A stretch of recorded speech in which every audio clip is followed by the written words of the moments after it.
Dear Lord in heaven, we do dedicate this evening of consideration of your word to your glory. We thank you for taking the trouble to speak to us in infallible and inerrant terms, absolute truth expressed in sufficiently clear way that we can know your mind. We have the mind of Christ. Oh Lord, help us to be attentive and submissive. Would you correct our thinking where necessary? We admit we are not infallible. We are not omniscient. We need to be taught, and we need to have our thinking straightened out and corrected, even when we don't know where we need the corrections. So bless our time together. Bless our efforts to read and understand your word. In the name of your Son, our Savior, we pray. Amen. Okay. So we are a couple of chapters into Romans. We were saying at the beginning of this, we're not going to try to sync up with what's going on Sunday mornings, but it turns out we're actually pretty close. You're going to be starting on chapter 3 this Sunday. We're starting chapter 3 tonight, so we are still kind of close to a coordination. In these opening couple chapters, following a somewhat lengthy introduction, the first 17 verses, the first major section of the body of the epistle, is about the sin problem in this world. It goes from the middle of chapter 1 to the middle of chapter 3. And so tonight, we're going to try to get through the first 20 verses of chapter 3. Beginning at verse 21 of chapter 3, he transitions to the new unit. And we'll refer to that, and we'll get into the study of that probably next Wednesday. Okay? The introduction was about, in his epistolary opening, very stereotypical in some ways. Paul, an apostle, great, to such and such a church, grace and peace from God the Father and Lord Jesus Christ. But in that extended introduction, he talks about the gospel because he's setting up the readers for the big theme of the epistle. It's very much about the gospel, which is very much about salvation, which is totally in Jesus the Messiah, the Son of God. The theme of Messiah, Son of God, we need to reclaim something in that, it's about kingship. Messiah, as a term, comes from the Old Testament, Psalm 2, verse 2, and that's why the church called him the Christ, because they weren't talking Hebrew, they were talking Greek.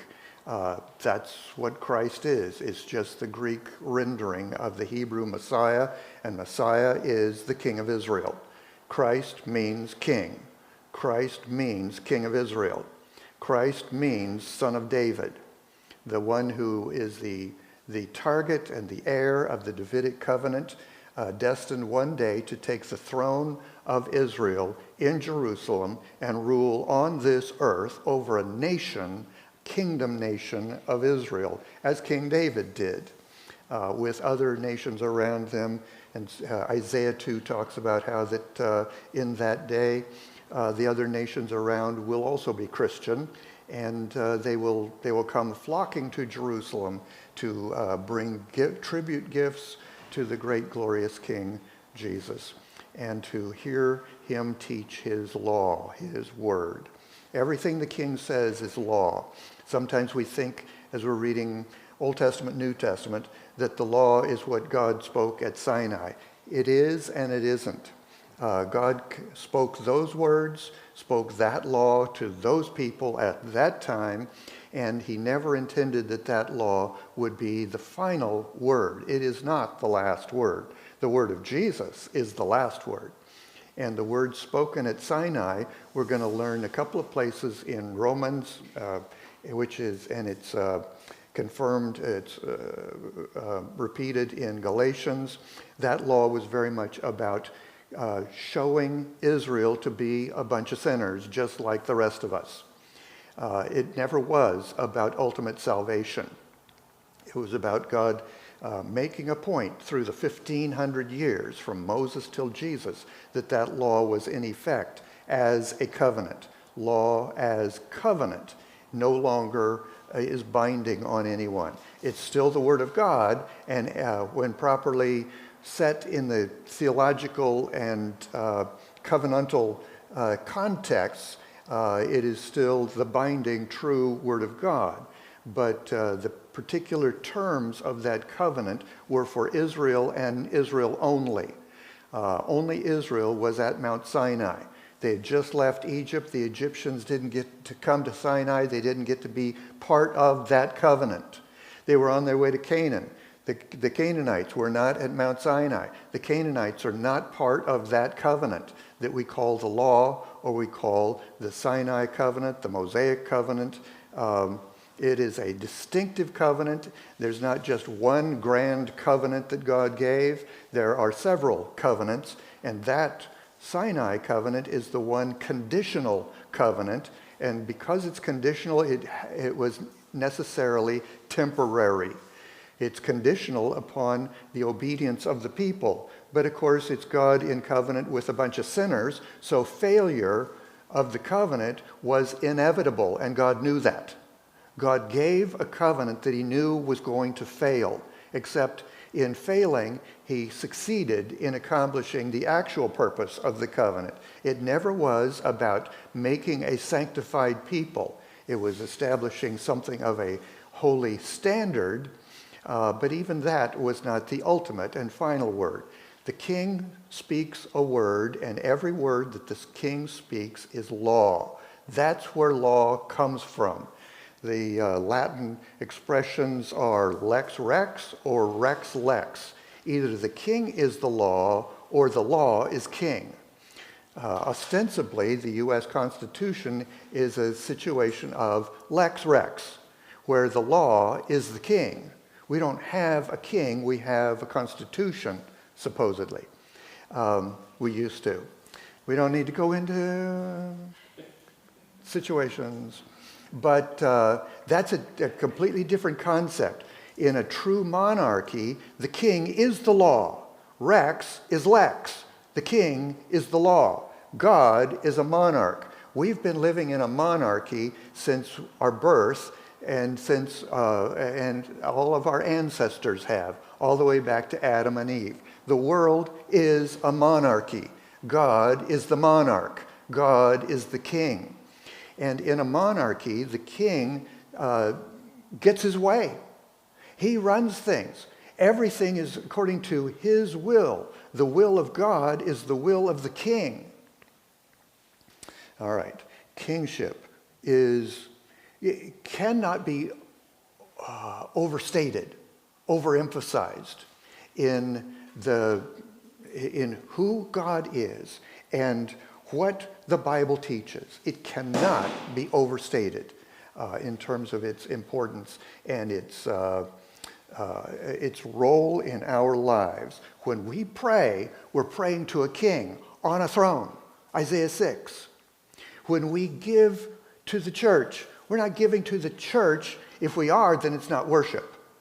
If we're giving worship dollars, it's tribute, voluntary tribute to a king. He doesn't need it. Yeah, the church does. But this is God's way. We give voluntary tribute to the king. And this is how God runs his program. When we sing praises, we are praising the king. Okay? That's what church is about. We are coming to the throne room of the king of the universe, the king of forever. He never stops being the king. He's the king because he's supreme. There is he has no peer. It's impossible that he ever has a peer or someone superior. It is literally impossible. It is impossible for him not to continue to live forever and to reign supreme because of his majesty, his infinity. This is who we worship. This is who we will see when we depart from this life. And we will reign with him forever in a new kingdom, a new creation forever, forever. Keep that in your mind. Let this fill your heart and mind as your head hits the pillow.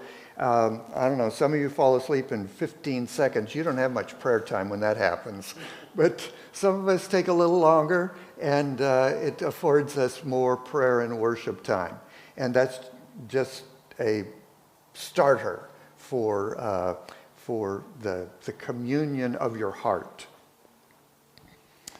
All right. And then following, I'm reviewing the opening of the epistle. And then following his discussion about his long-standing desire to come to Rome, he migrates into his theme for the whole epistle, verses 16 and 17 of chapter 1.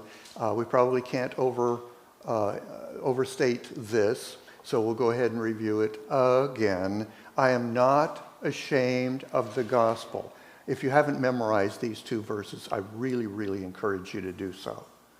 And meditate and recite those verses to yourself again and again. And bring that mindset with you when you come to church on Sunday and you hear the book of Romans being taught and preached. I'm not ashamed of the gospel, for it is the power of God.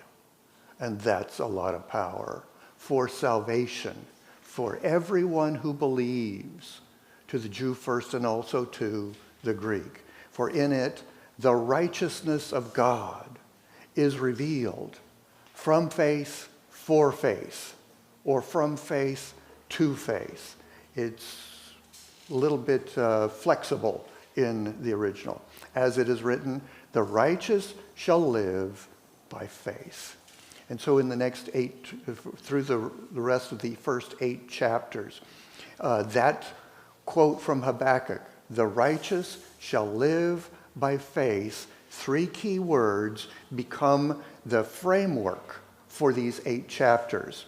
The need for righteousness, that is the sin problem, in chapters 1 through 3, and then the provision of righteousness on the basis of faith, chapters 3 and 4, and finally, the life of those who are justified, chapters 5, 6, 7, and 8. That's the plan of the author, the apostle, and that's the organizational plan that we will continue to follow. All right. So beginning at 118, we have the wrath of God being revealed. That should send a shiver up and down our spines. People are going to face the final judge, and they will hear these horrible words, "Depart from me, I never knew you," into the lake of fire. I don't like to talk about that. You don't like to hear it, but the Bible teaches it, and we have to take it seriously. It's really, really serious. There is nothing more serious than this. The wrath of God, the justice of his court. We have a lot of people demanding justice this and justice that. Here is the real court that matters. Here is the justice of a king who is all righteous, who knows the truth, the reality about all. And he will pour out wrath. Sin, the theme of these first 3 chapters, is ultimately, what did I do? Oh boy. Pay no attention. Mine's rebooting. I'm sorry. Excuse me just a minute here. I'm having to enter my password again, and so we've kind of disconnected.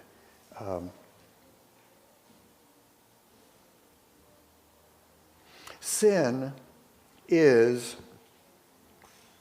the essence of sin. You think about Genesis 3, Adam and Eve disobeying God. Perhaps you think about the passages that teach something of the earliest story of Satan from Isaiah 14 and Ezekiel 28. Satan wanted to take the glory of God to himself. He wanted to make himself the Lord of all. And he proudly asserted himself. But I believe the essence of sin is actually described for us in Psalm 2, where the idea is,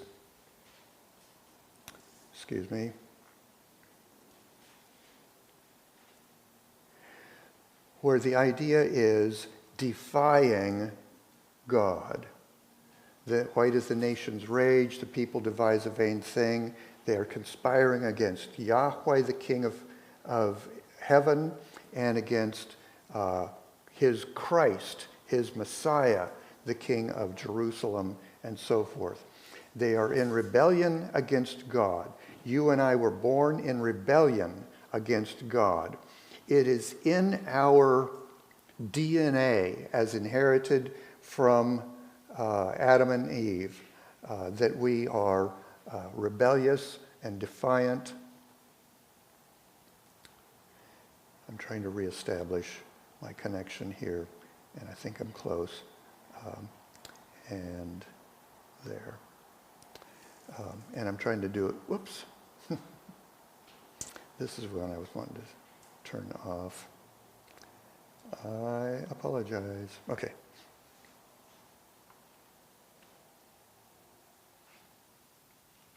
He made us. He's the potter, we're the pot. He's the potter, we're the pot.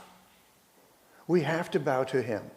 We bow to him because we have to, because he's great, because he is supreme. You might say, lucky for us, he's also really good.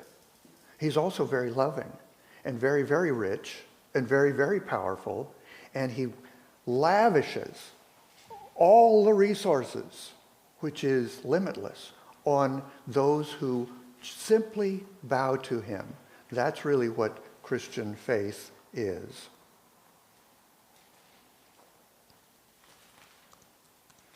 And so the sin problem is in the Gentiles, chapter 1, verses 18 to 32.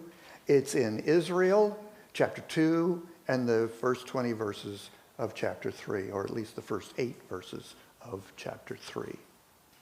Okay? Last week we saw that chapter 2 is in two halves, in a sense.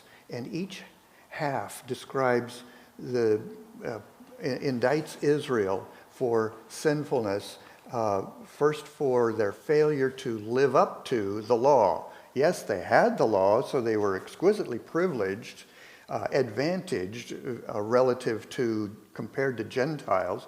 Gentiles never got that law. That only went to Israel. And they had this advantage, and they misconstrued what that meant for them. And Paul points it out. Paul, the one-time rabbi who was then taught by the Lord Jesus directly, personally, privately for a couple of years. It's not enough simply to possess the law. The Old Testament makes it very clear, many places, it's about performance. It's about doing. That's the nature of that covenant between God and Israel, that law. The king speaks the law, do this, and the doing is performance. It is deeds. It is works. We're going to get to that especially in chapter 4 of this epistle.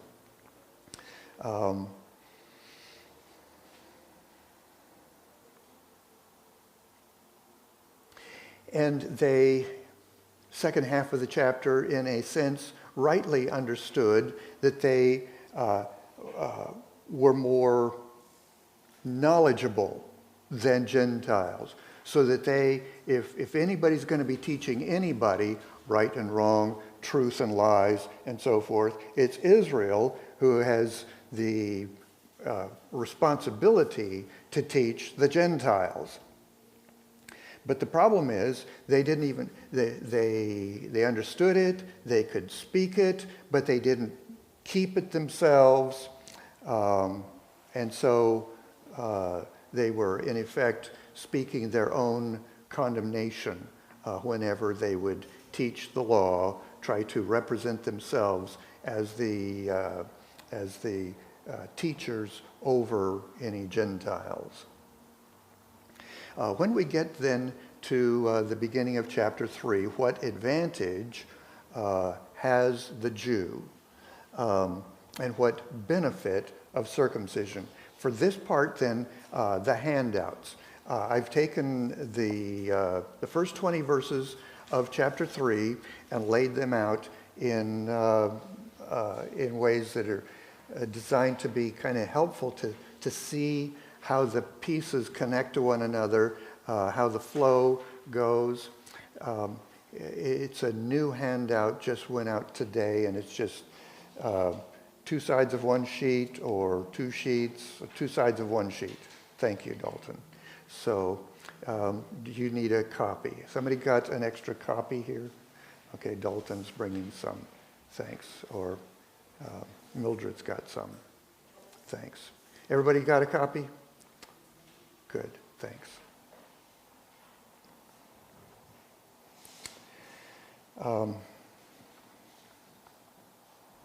The idea, as with some of the previous handouts, is to help you see the text, not just as it is when you open your Bible, it just kind of goes from one to the next, and it doesn't really organize itself very well.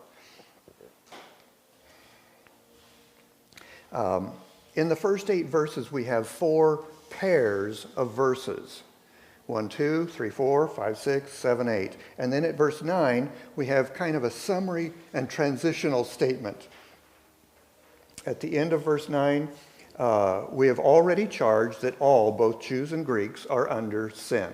That's his summary from chapter 1, verse 18 through chapter 3, verse 8. Okay? And so he wraps up this section of indicting or condemning Israel with these first 8 verses of chapter 3 in 4 pairs of verses. And in this section you have a hypothetical objector. Paul's been teaching. What if there's somebody, like a good teacher, he anticipates problems that somebody might have, whether honest or dishonest.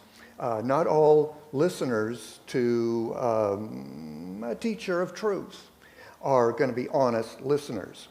Not all readers of the Bible are honest listeners. Did you realize that?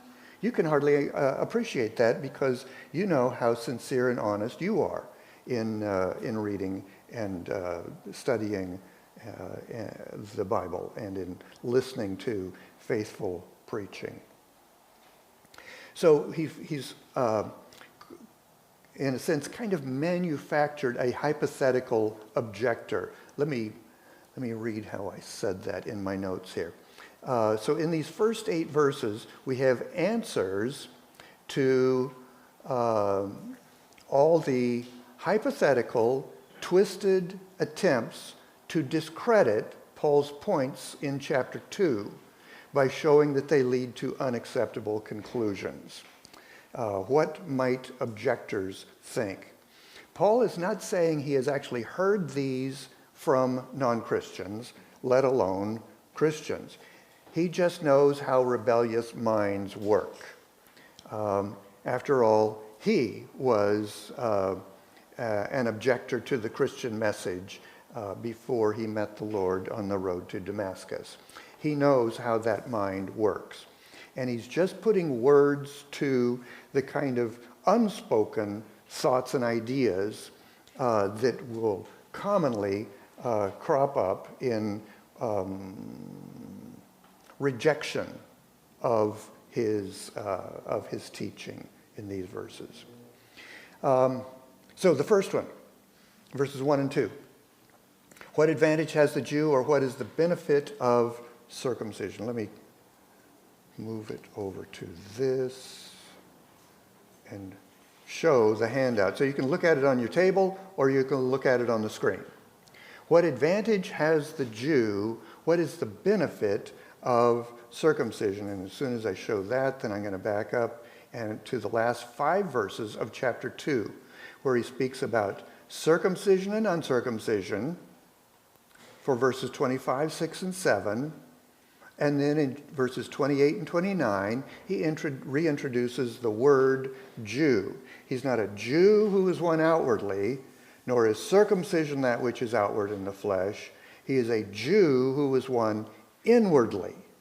And circumcision is that which is of the heart, by the Spirit, not the letter, so that his praise is not from men but from God. What advantage then has the Jew, or what benefit is there to circumcision? So sometimes these chapter breaks can be kind of distracting, disruptive in our own minds of seeing the flow of thought intended by the author. What advantage, what benefit? And he says, I'm not going to lie, it's great in every respect. Now understand that sometimes the word every or all can be used hyperbolically, that is hyperbole, exaggerated. Not every time that the word all is used is all actually meant. In the book of Revelation, it says all green things were burned up. Well, if they're all green, it's a lot of it. There was massive burning, and everything that lives in the sea died, it says. Well, if everything that lives in the sea dies, then there'll be no more, it doesn't come back to life. These species are gone forever. So sometimes it's perfectly legitimate for biblical authors to use the word all, or its equivalent every, in an exaggerated way. Great in many respects, great in very large and important respects. I'm okay with all or every if you want, that's fine too. But sometimes it might help just to retranslate it, render it as great important respects. And he names one.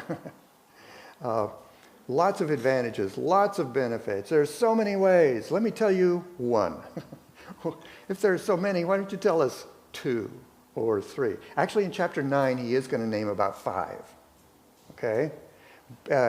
In fact, when we get over to chapter 9 and chapter 10, it's kind of remarkable how much recapitulation of ideas from this section he comes at again and using different language, but he's really picking up the same ideas again.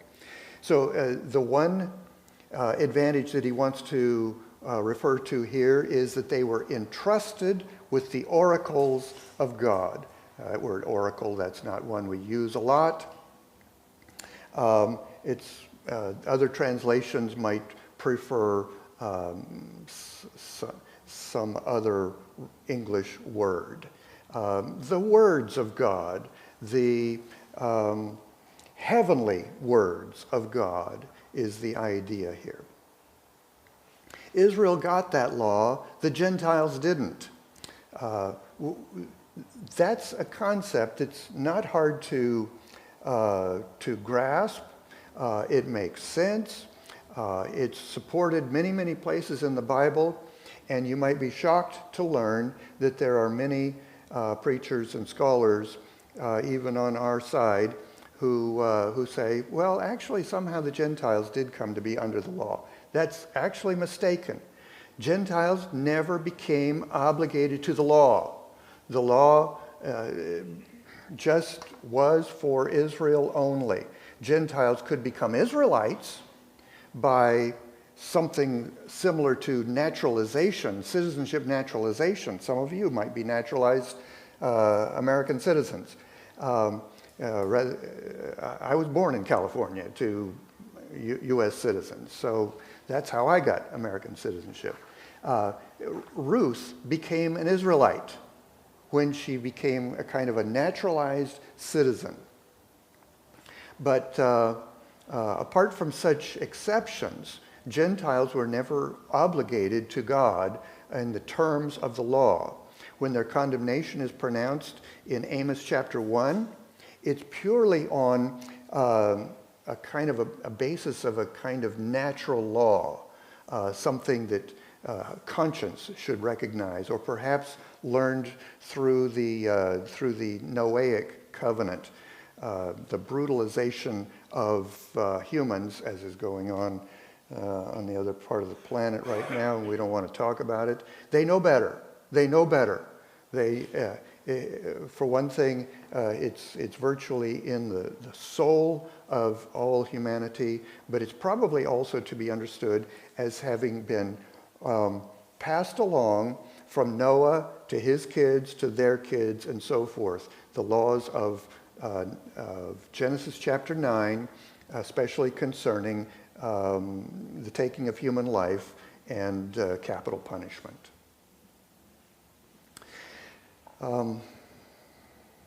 But Israel was entrusted with the oracles of God, and this makes no sense if those oracles were also entrusted to the Gentile world. They weren't. Israel was distinctively advantaged, okay? Paul believes that, and he's teaching that. As well, in this last line of verse 2, there's a word there that our English translations are kind of disguising. The theme continues into the next verse, even though at verse 3 we're shifting to the next argument. Let me pick it up at the end of verse 2. They were entrusted with the oracles of God. What then, if some did not believe, their unbelief will not nullify the faithfulness of God, will it? Here in the handout, I highlighted, with the underline. I underlined the word entrusted, and then in the next line, the words believe, unbelief, and faithfulness.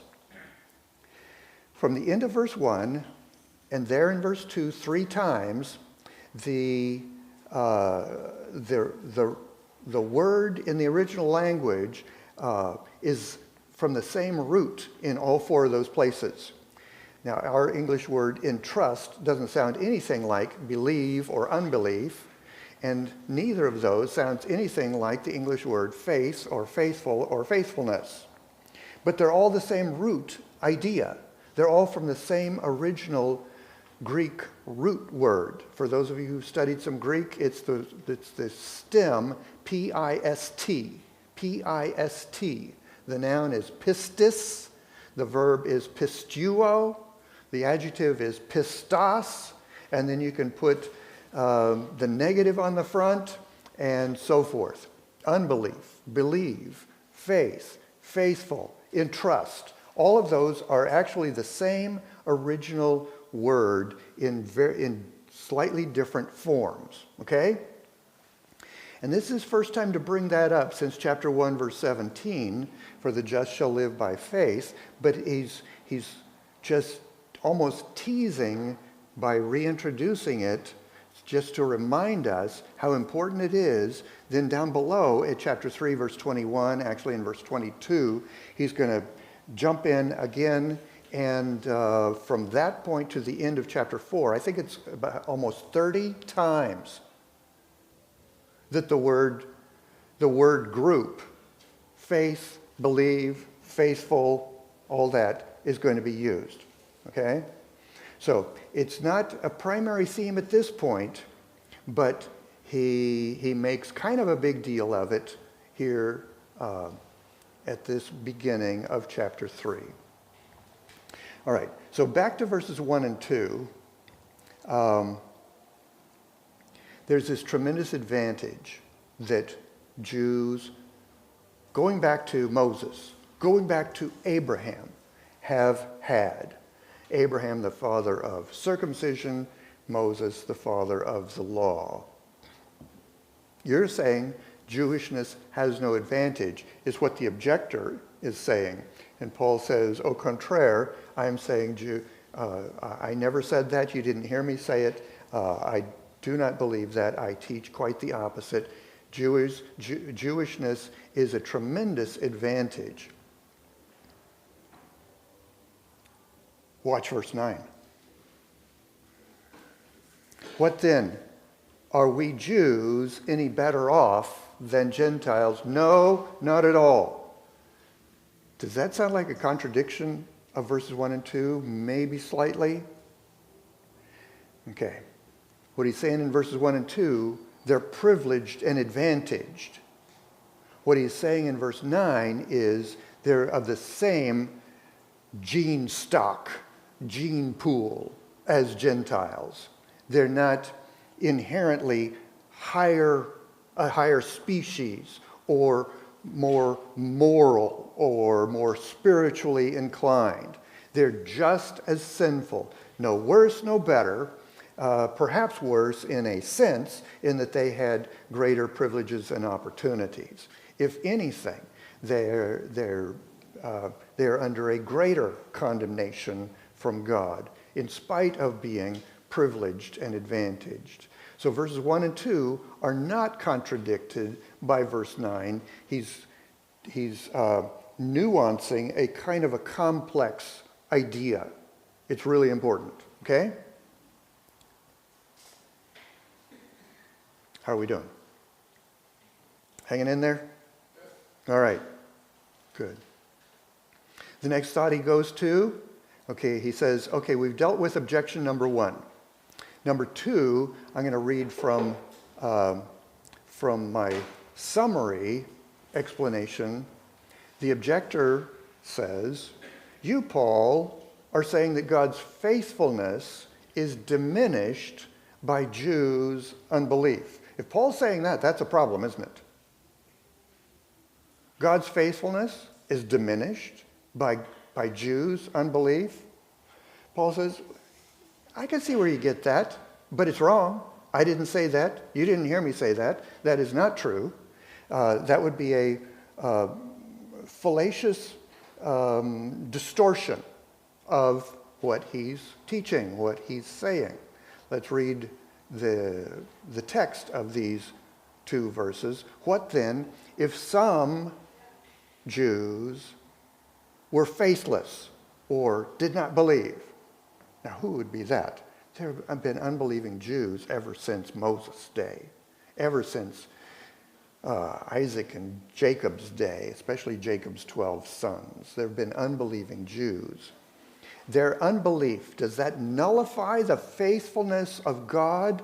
And remember here, faithfulness is the same root word, or has the same root in that word as the words believe and unbelief, all right? Some Jews were unbelieving. Does their unbelief nullify God's believability? Does their faithlessness nullify God's faithfulness? When we express it that way, then we can see, we can feel and hear the comparison that Paul is intending. And he says, don't even go there. May it never be.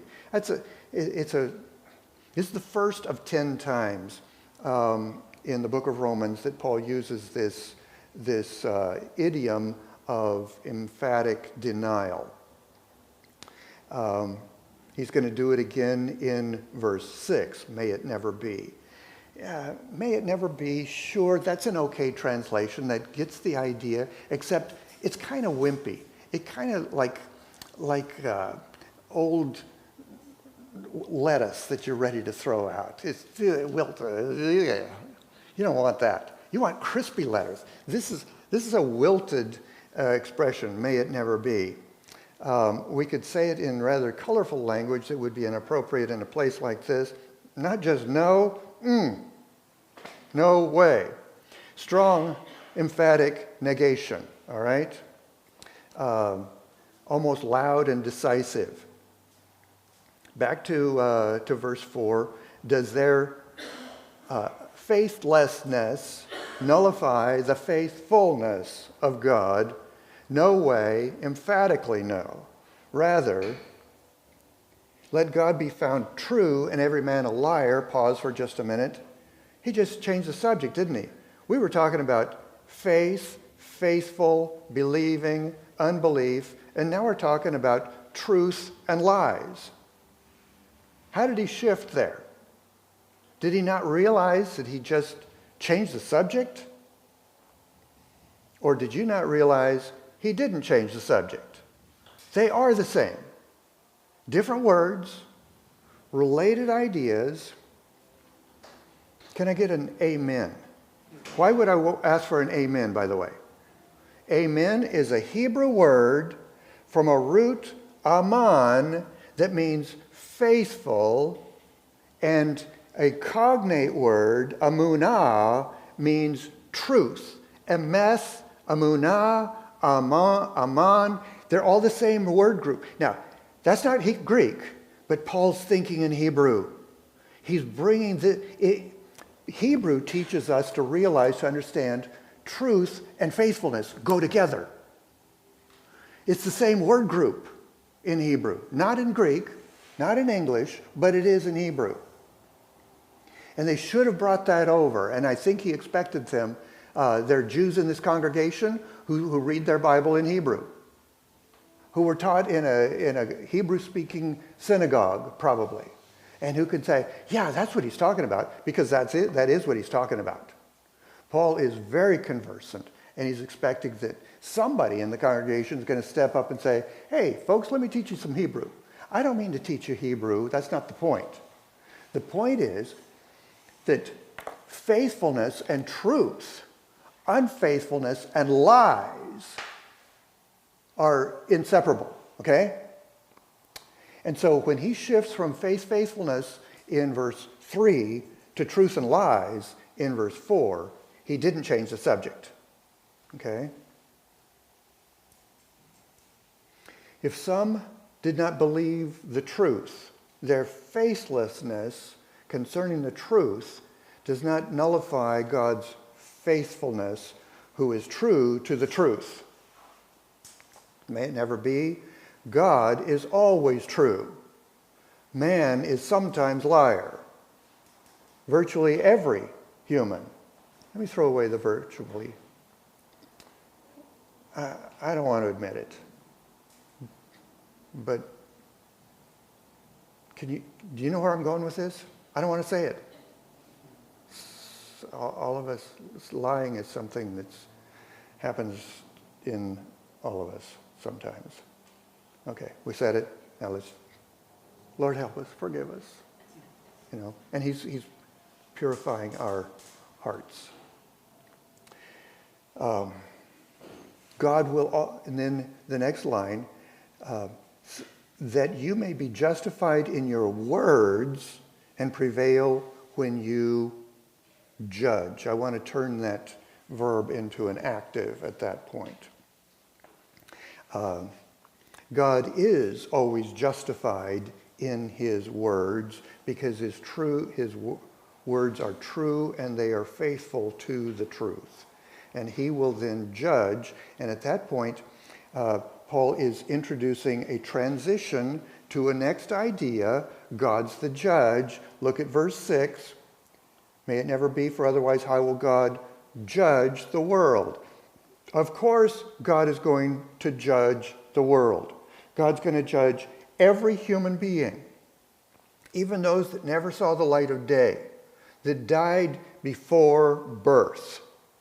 I believe he's going to redeem all of them. He called some, he elected some and let them be miscarried or aborted without ever breathing oxygen in their lungs. And they will be a big part of the population of the glorious eternal kingdom. But he judges the world. He judges the folks fighting with IDF weapons, and he judges the folks fighting with Hamas weapons. He judges the folks who are hiding in their basements. And in some ways, though innocent of this particular crisis, God says, yeah, but, you had a life before this.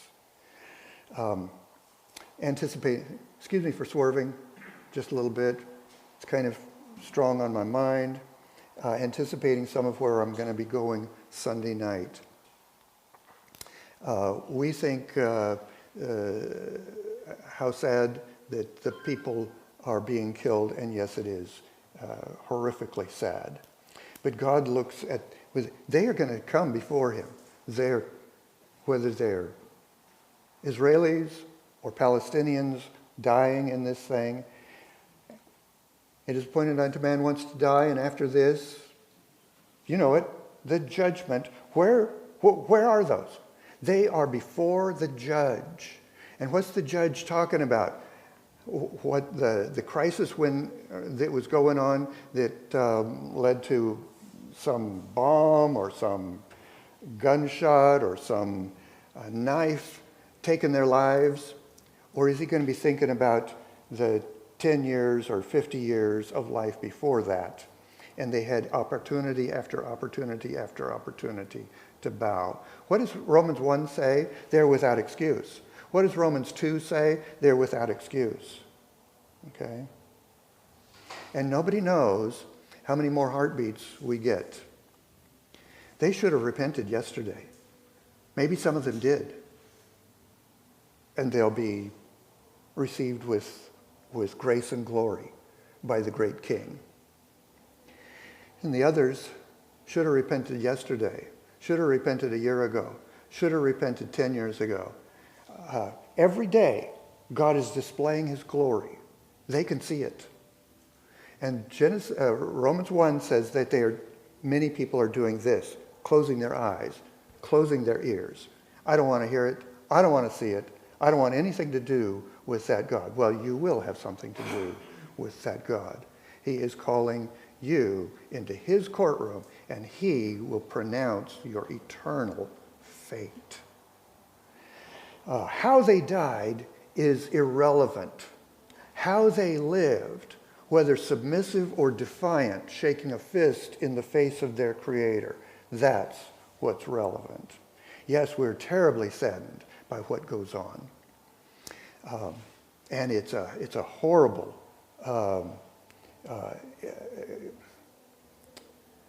evil perpetrated on people, on the world.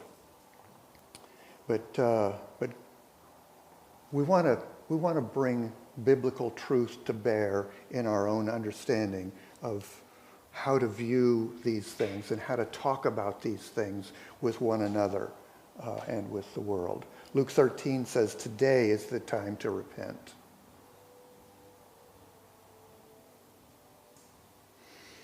He will judge the world, and he is righteous. If our unrighteousness demonstrates God's righteousness, God is righteous. He is a righteous judge. That means he is fair. He sees all, he knows all. He knows what satisfies real justice, and he judges according to that. We've never seen judges like that in our world. We can grow cynical about judges and justice because this is such a twisted world with twisted people in high places of authority and power. They're not the final judges. Jesus entrusted his well-being to him who judges rightly, 1 Peter 2. Okay? And you're going to be a victim of injustice. We trust our well-being to him who judges rightly. We cry out to the court system. Something inside me almost says, forget it. Yeah, there's times that we do what we can in the justice system that we live under. But even there, we entrust our souls to him who judges rightly. This third objection goes something like this. You, Paul, are saying that Israel's sin is a good thing and that it results in God's righteousness being highlighted. Did I say that? You've twisted my words. And if that's the case, then God would be wrong to judge sin. And they're saying, Paul, you've completely missed the mark, because this is where your thinking leads. And it's a completely unacceptable conclusion. Paul says, no, it's your thoughts that are completely unacceptable. And he's going to address this particular question, God dealing with unrighteousness, God the righteous judge dealing with unrighteousness, at the end of chapter 3, where he's going to say, he forgives the criminals without himself becoming complicit in their guilt. Okay? If a judge hears a case and the defendant is guilty as sin, and the judge says, yeah, but I'm going to declare you innocent. Isn't the judge somehow complicit in the crime that he just whitewashed? Yes. Well, what about God? Isn't he somehow complicit when he forgives sinners? Here's the key that he talks about again later in the chapter, next week. He sent Jesus to pay the penalty of justice on the cross. So he didn't just whitewash the crime. He ordered justice. He ordered a sentence of death, and that sentence was carried out. God is not party. God is not complicit in sin. He is a just judge, but also infinitely wise in creating a merciful solution that satisfies justice and still saves criminals. That's what sin is. It's crime against the king. All right, how are we doing?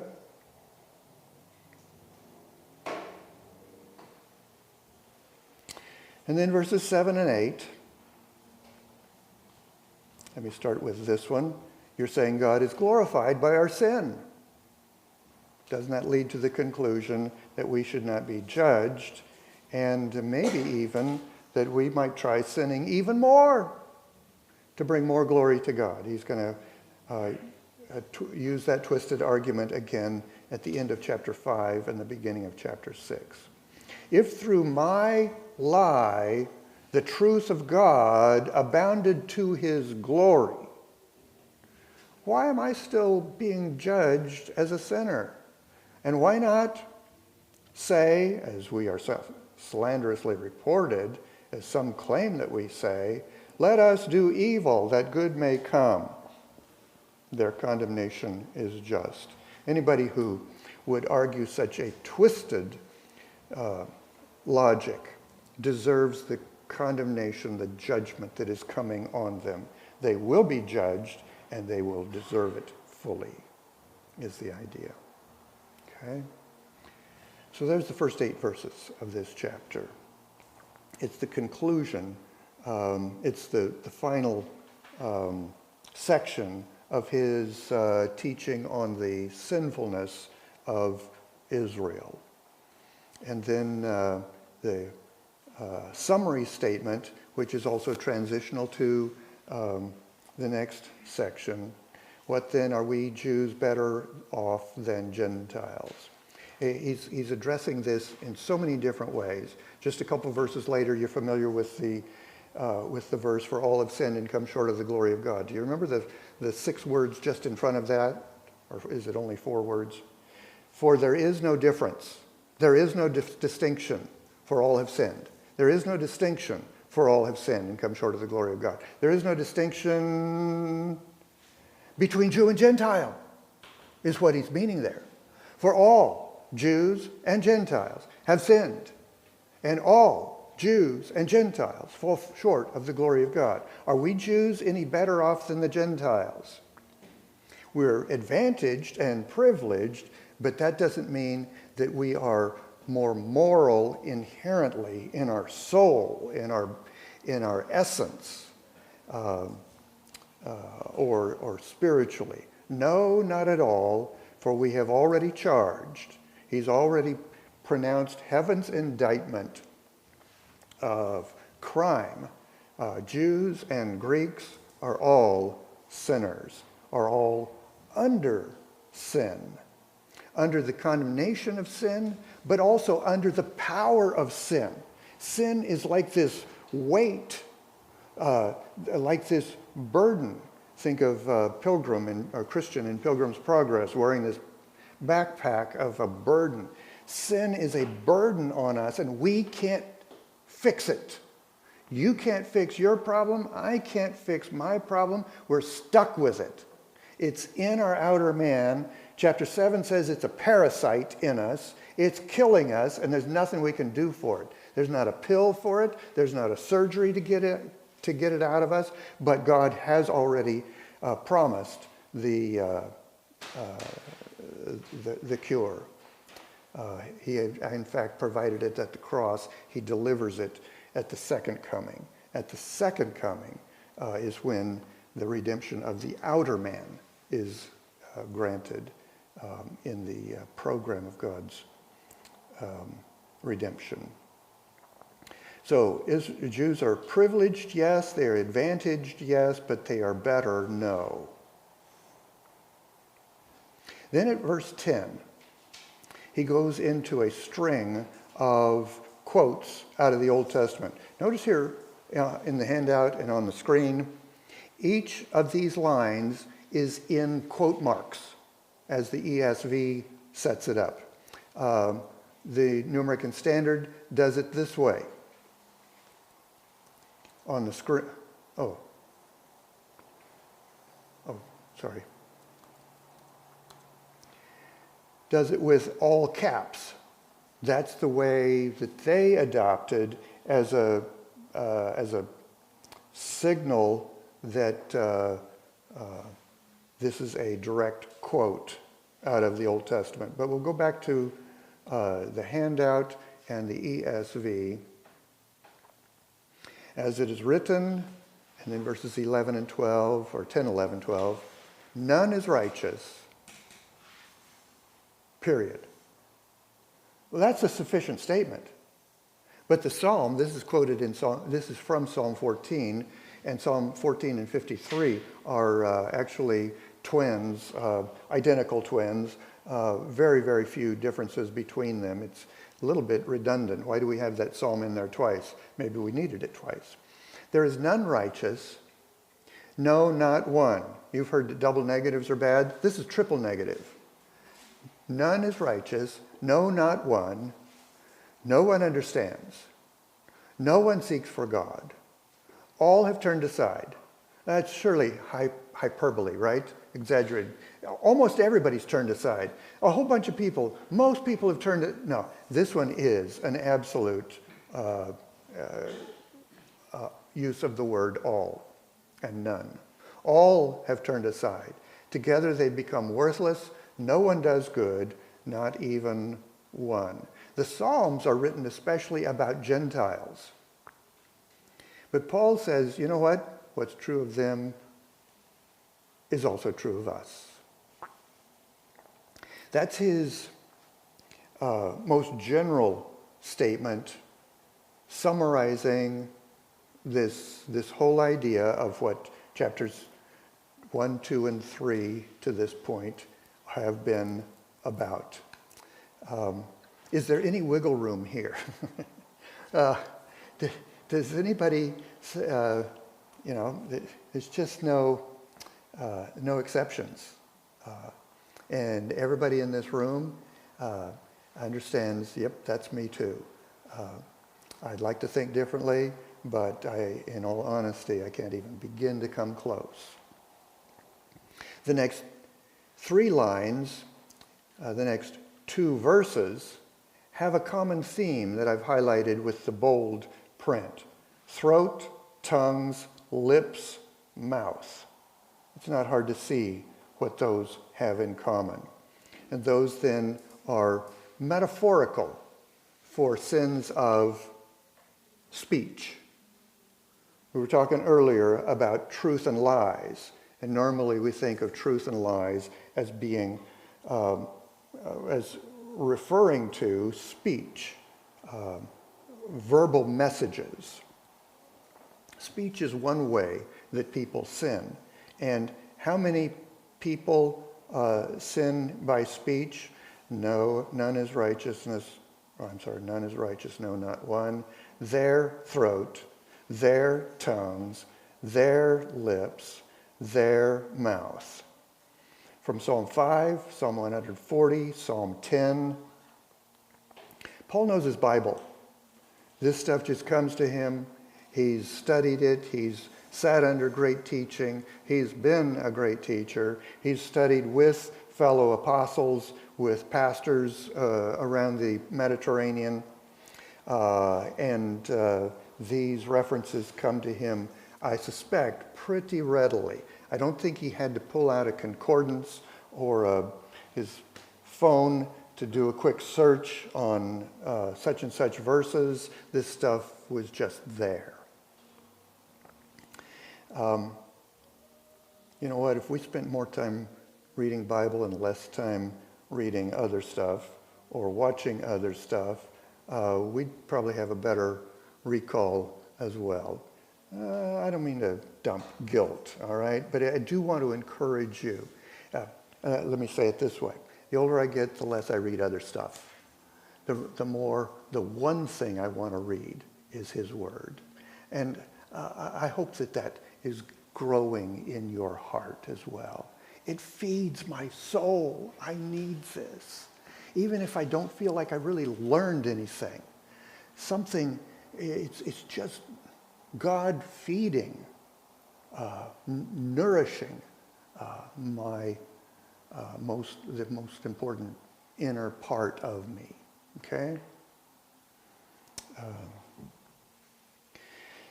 So again, fairly quickly, their throat. Think about a wide open throat. It's like a wide open grave. So the metaphor, their throat is a grave, yawning, wide open to devour anyone who walks aimlessly by. The speech is there it just spontaneously comes out that is hurtful. Oh, I wish I wouldn't hurt people with words. I hate it. I wish I could take words back, right? I didn't mean to hurt. I was dumb. Please forgive me. They use their tongues to deceive. The venom of asps is under their lips. Their mouth is full of curses and bitterness. I don't even want to linger on these words. Just make me feel guilty. That's the situation of the human species. It's every one of us born of woman. At verse 15, he leaves off the speech metaphors or symbols, and he shifts to something else. Their feet are swift to shed blood.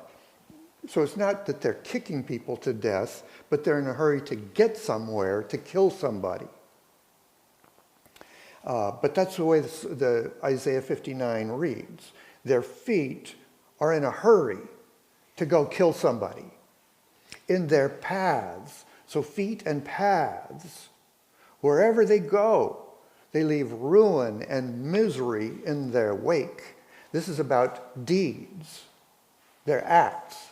So words and deeds are in a sense, the totality of human life and expression, whether those are good words and good deeds or bad words and bad deeds. Words and deeds, words and deeds. One of my profs wrote a book on the book of John, called it The Words and Deeds of Jesus. Meaning, this captures everything. That's all John talks about. He's got the words of Jesus, he's got the deeds of Jesus. In particular, you get the 7 discourses in John and the 7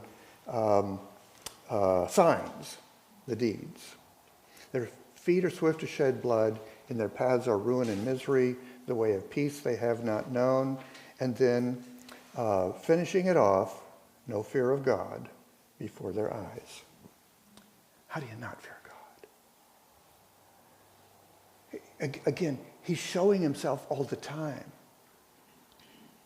And the honest response is to say, oh no, you're great and glorious and I'm kind of evil. I'm way too wicked. Fear of God. Are these other verses about him being a final judge of any relevance? Absolutely.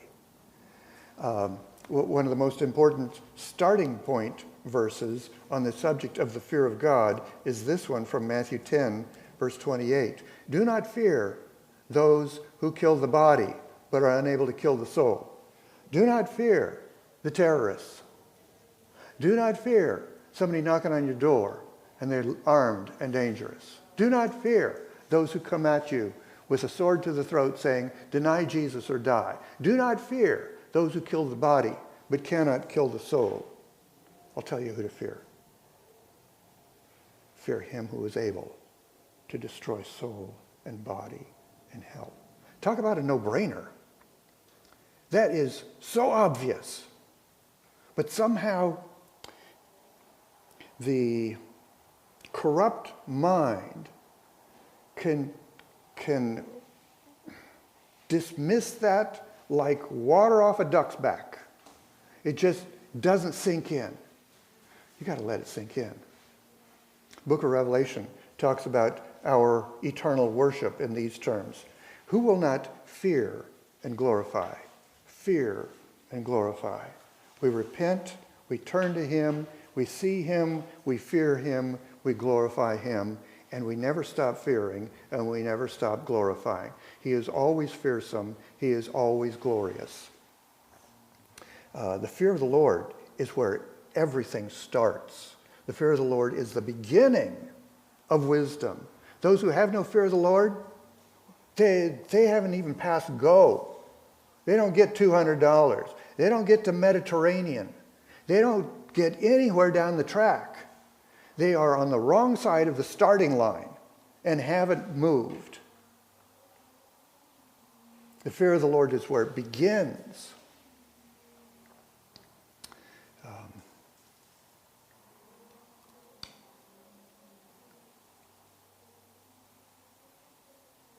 And then 2 more verses in this section, and they're kind of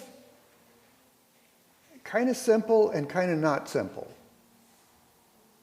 But before I look at those, I want to show you verse 21. Show you that this is the beginning of a new thing. But now, the righteousness of God has been manifested apart from the law, and so at that point, he launches into righteousness by faith, justification by faith. But that's next week, okay? We're that close to that. We're finally at the end of this sin section. Whew, tired of this. It's kind of icky. Yeah, well, chapter 5 is about sin, and 6 is about sin, and 7 is about sin, and so this is just getting it started. We can't get very far from the problem of sin, even when we're talking about the glory of God's forgiveness and gift of righteousness and the anticipation of eternal glory. We still have to keep reminding ourselves about the sin problem. So, verses 19 and 20. Now he's finished with the quotes. Now he's transitioning, that is, finishing the final statements about the sin of the Gentiles, the sin of Israel. How many groups? 2. All right? Not 3, not 1, 2. Now we know that whatever the law says, now it speaks to those who are under the law. It doesn't speak to those who are not under the law, right? It speaks to those who are under the law. It's only talking to those who are under the law. And what do Paul's readers understand? If it's Jews on this side, if it's Gentiles on this side, they're all understanding exactly the same thing. Those who are under the law, that's these over here on this side. That's us Jews. Those who are not under the law, that's us on this side. That's us Gentiles. We know that whatever the law says, it speaks to those who are under the law. It's only condemning Jews. Now, it's teaching righteousness. It's teaching truth about God. But through it all, this law, especially as covenant, is condemning in that it says, do this, and they don't do this. It says, don't do this, and what do? But go and do it. It's establishing, as Paul says in chapter 7, the law is good and faith and righteous and truth. I forget what declarations he says in those verses 12 and 14 of chapter 7. Whatever the law says, it says, speaks to those who are under the law. And the result is every mouth is stopped and the whole world is held accountable to God. Nobody now has any excuses. I think Paul would agree with what I'm about to say, that essentially what he's saying in chapter 1 about Gentiles is the guilt of the Gentile world is self-evident. Self-evident. It's not an expression that he used. It's an expression that I thought of to bring to this. It doesn't take a genius. It doesn't take a rocket surgeon to look at the history of mankind, especially the history of nations, of non-Israelite nations, and say, if they ever had a zenith, it didn't last long, and they all spiraled into wickedness. And it's everywhere. The guilt, the wickedness of the Gentile world is self-evident. Gentiles with any clarity and honesty will agree. Jews with any clarity and honesty will agree. The guilt of the Jews, God says, you know what? I'm going to hold you to a higher standard. I'm going to give you a special gift, and I'm going to hold you to a higher standard. And when you fall short of this, see, he gave them the great privilege of being the sons of Abraham, the heirs of the blessing. The blessing that answers to the curse of Genesis 3.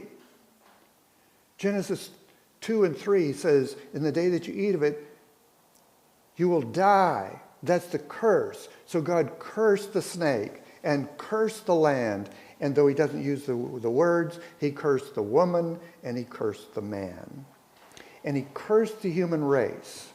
And everything from Genesis 3 to Genesis 12 is curse, curse, curse. So that you see the genealogies going from 969 years down to 600 years. And then in chapter 10, from a couple hundred years down to ordinary life, down to closer to 100 years. So the trajectory of the human race is self-destruction, is extinction. The race is going to go extinct.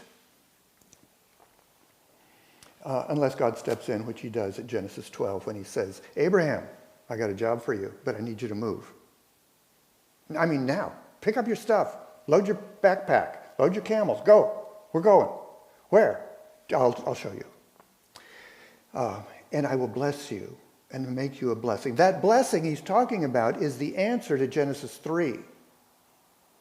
It's the answer to the curse that you and I are still struggling under, so that the seed of Abraham will be the ultimate one to bring that victory over the curse. You and I are under sin and under the curse. We're not over it. Jesus is stronger than the curse. When he saw a storm on the sea, he said, "Cool it. Calm down. Silence." When he saw a leper, he said, let me touch that. He's stronger than death. You and I are not. Under sin, all of us. And the whole world then has no excuse. Held accountable. No excuse. No excuse. For by the works of the law didn't help things, as it turns out. It was a great privilege, a great advantage, but it really didn't have any power to fix the problem. God says, of course it doesn't. I didn't design it to. That was not the plan at all. You don't get saved without my son. And he's not coming for another 1,500 years. So just hold your horses. I'll get to that. By the works of the law, nobody, no flesh, will be justified in the sight of the judge. Remember, we're in a courtroom. The judge looks at everyone and says, "What are you here for? Oh, that's right. You sinned. You committed crimes against the crown, against the king. And the punishment for that is death." No flesh will walk out of that courtroom justified, declared right by this king if all they're trusting in is works of the law. Since through the law comes the knowledge of sin. Kind of like through eating the tree fruit comes the knowledge of good and evil. Turned out to be not such a good thing. The law it was a blessing, it's truth, it's a higher law than any earthlings had ever manufactured. This came straight from heaven, but it was still a condemning law. It was, on the face of it, in its own terms, it was ostensibly about blessing or curse. Keep it, you get bless, bless, bless. You break it, you get curse, curse, curse. The terms of the idea behind those words, bless and curse, are life and death. It's a life and death issue. It is that serious. The Sinai law, keep the covenant, I'll bless you with a long life in this land. But it doesn't say eternal life. It doesn't say spiritual life. It doesn't say heavenly life. It's in the land, which is the same word as earth. It's earth, not heaven. It's temporary, not eternal. It's material, not spiritual. It's physical rain, H2O, drops out of the sky to water the ground to make physical crops. And it's physical progeny to the livestock and to the human mamas, so that there is this, the blessing is the fertility of life, whether crops or livestock or human population. The curse is the opposite of that. It's all of that shrinks toward death. Through the law comes the knowledge of sin. Is there any rescue from the law? But now, the righteousness of God has actually showed up, has actually been revealed. Apart from that law, even though it was prophesied in the Old Testament scriptures. Okay?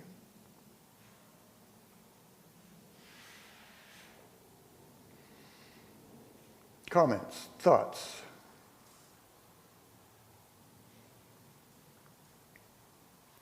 Let me encourage, yes, Yeah, I feel, Vic. Again, I put myself in the hearer's position where I'm thinking, well, it's so much easier to offer sacrifices and feel as though I I've learned this, that this is the way it is for, 1,500 years. That's what we do. And now I see that not only I am equal with the Gentiles, but also it says here, in verse 20, it says, for through the law comes the knowledge of sin. And it's the essence of why, I have to come to grips with the essence of why God gave the law. It's just that the law doesn't absolve me from my sin. My sacrifices don't absolve me from my sin. It just gives me an idea that I am a sinner and I have to develop and maintain a relationship with God through faith. And that's a higher level than just coming with my doves and asking for forgiveness. It's a total worldview change. It was a system which could be reduced to mere actions. I'm just doing the thing. He said to do the thing. And I'm not really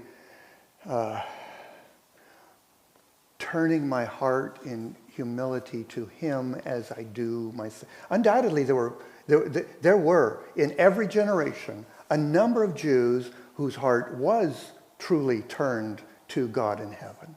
And they brought the same sacrifices, and outwardly they looked the same. They looked no different from the other fellow Jews who brought those sacrifices and more.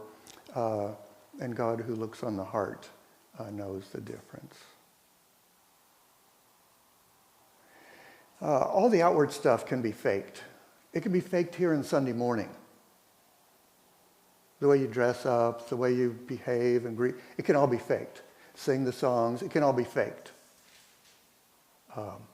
Fake righteousness, fake spirituality. Is that what you want? Is that what you want in your soul? Fake righteousness? You know what grows a church is when one person and another and more, and the balance tips. You reach a tipping point, and the overwhelming majority is not faking anything. They are there truly worshiping. True worship is secret and silent and quiet. Sometimes it comes out loud, but that's the loudness is not that's just an expression of the real. The real is quiet and secret. And when a hall like this is full of that kind of people, something happens. There's something going on. We seek to know him and to please him by submission, by faithfulness, by adoration, by recognition. You know stuff and I don't. You're big and I'm not. You're smart and I'm not. You're right and I'm not. And I need you.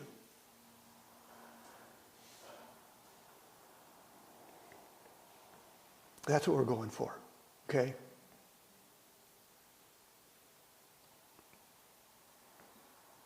Now's when an amen's okay. Okay. Let's pray. Lord in heaven, that's who we want to be.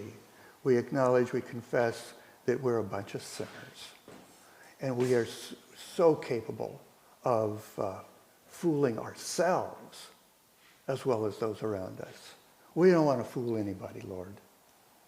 We just want to be true to you. And so we recommit to that. Purify our hearts. In Jesus' name, amen.